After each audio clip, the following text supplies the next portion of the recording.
Njukaniriro gatagati ka William Ruto na Raila Odinga ironekana tari o haro ya ica ikuhe muno ya kiuteti kuria atongoria aya eri makururanite ndoro-ini ya ndemu cia Kimwerer na Arror.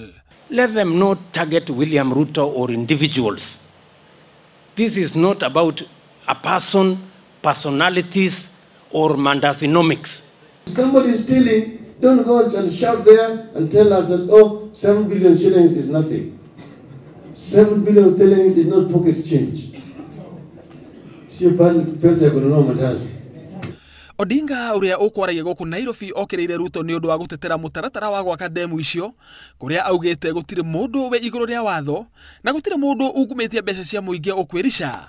Uliiba peke yako na utabeba peke yako. Manake saidi unaiba kuuje kutuambia sisi nimeiba kesi hii, tafadhali tugawanye. Unakula peke yako na bibi yako. No Ruto nake ni okerire Odinga ni undu wa kuingiria uteti wa githurano kia mwaka wa 2020 waaki-ini wa ndemu ici, akiuga ni thoni muno mutaratarata uyu gufacanio munju-ini wa kiuteti.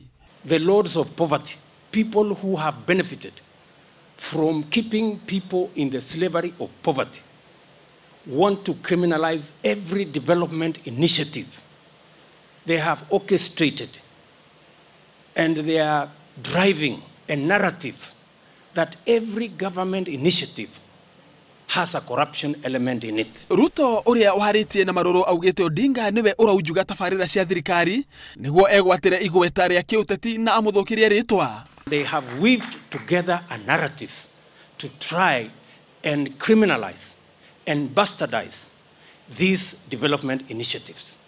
Dereti iigie wenji wa ndemu cia Kimwerer na Arror yatumurirwo ria mbere ni mutongoria wa ruhonge rwa uthuthuria guku bururi-ini George Kinoti riria athire makiria ma arugamiriri 100 a kambuni iria cikuruhanitio na wenji wa ndemu yo gwikinyia wabici-ini ciake niguo mahungwo mahuri.